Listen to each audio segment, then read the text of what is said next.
adalah video ketiga dari sesi ke-6 perkuliahan Action Research dan Action Learning.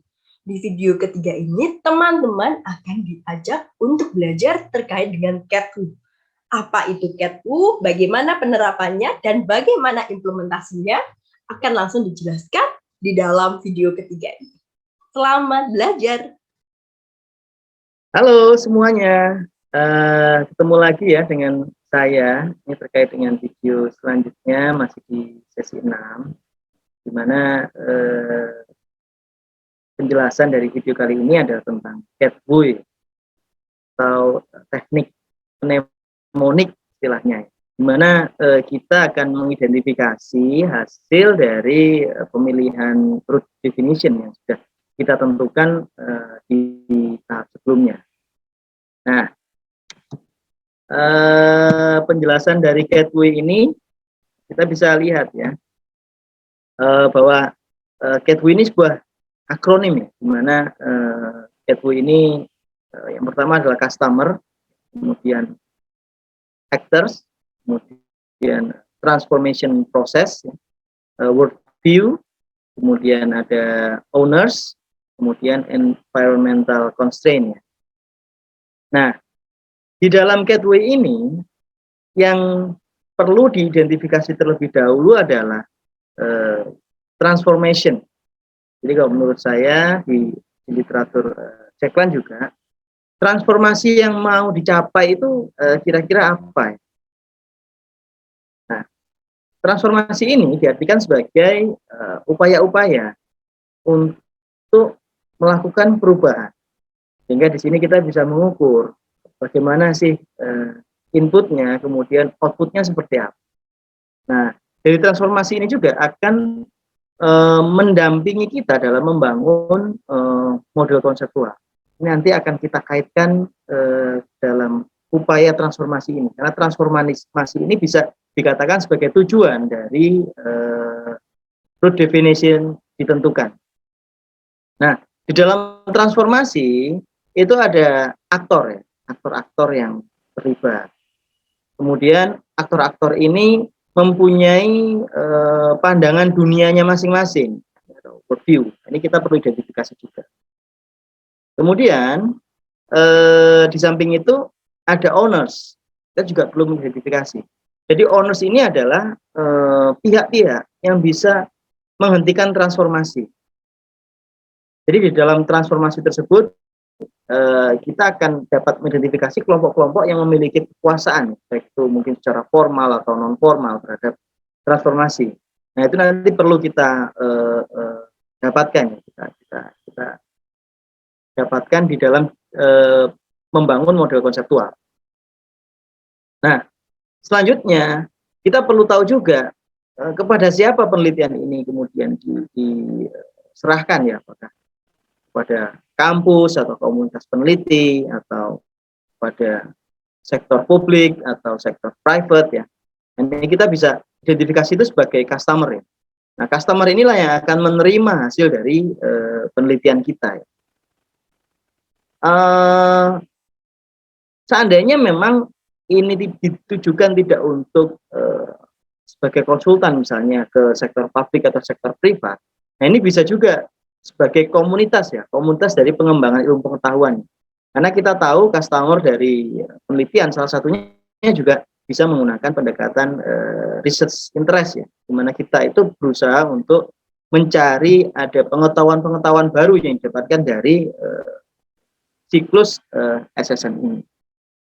Nah, kemudian yang terakhir itu ada environment constraint, itu adalah beberapa kondisi lingkungan yang mempengaruhi bagaimana kemudian perubahan atau transformasi itu apakah bisa cepat, lambat, atau bisa gagal, atau bisa sukses ya. Nah, ini salah satunya mungkin seperti waktu atau sumber daya yang dimiliki, struktur sosialnya, kemudian ada norma-norma nilai yang ada di dalam para aktor atau owners misalnya. Nah, itu yang bisa kita masukkan sebagai environmental constraint. Nah, bagaimana cara kita menerapkan CAT-WHO? Jadi seperti di video sebelumnya bahwa sudah kita tentukan Pak, human activity system atau root definition yang kita pilih, di mana keinginan masyarakat untuk mengatasi banjir itu sebagai P, dengan membersihkan halaman rumah itu sebagai Q, dan akan dapat mencegah terjadinya banjir itu sebagai R ya. Nah, yang perlu kita identifikasi terlebih dahulu adalah transformasi. Karena di dalam transformasi itu ada aktivitas yang berupaya untuk mencegah agar tidak terjadi banjir. Sehingga menjawab pertanyaan penelitian,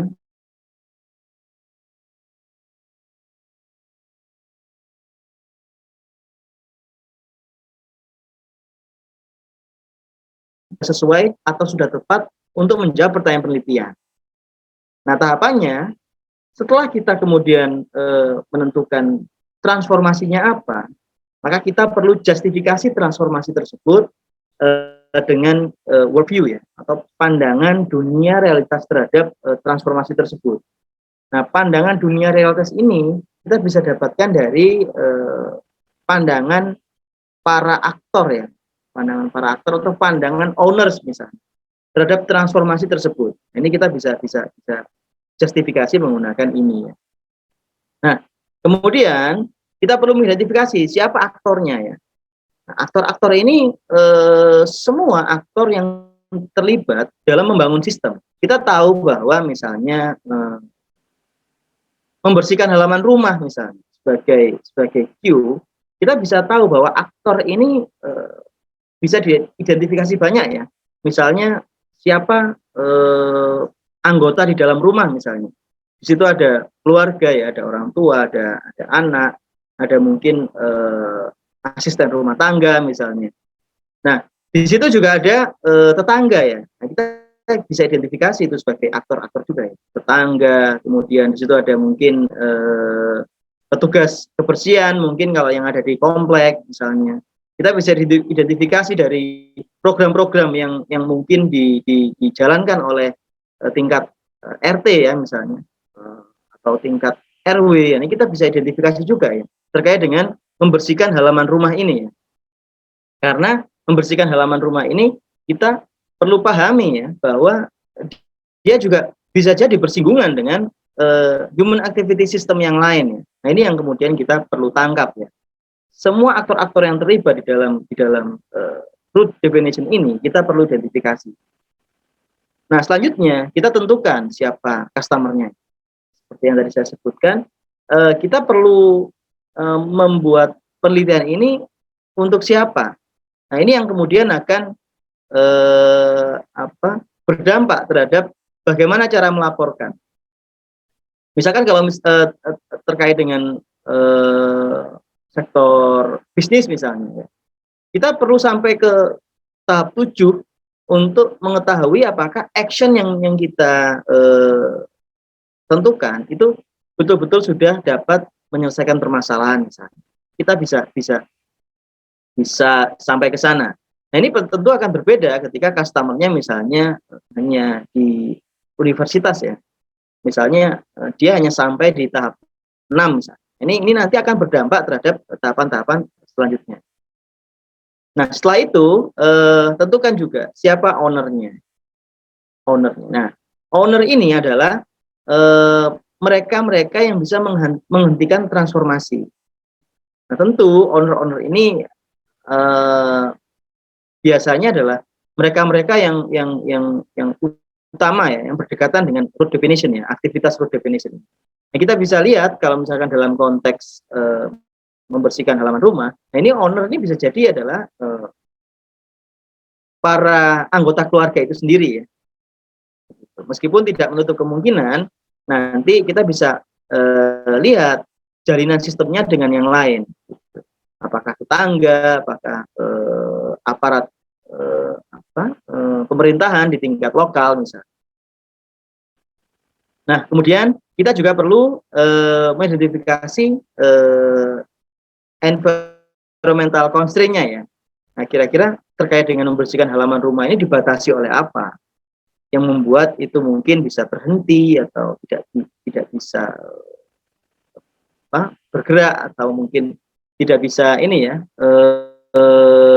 menyelesaikan permasalahan misalnya ya. Nah, ini nanti perlu diidentifikasi dengan apa sih environmental di sekitarnya. Kira itu. Nah, ini kurang lebih contohnya mungkin seperti ini ya teman-teman. Kita bisa lihat ya.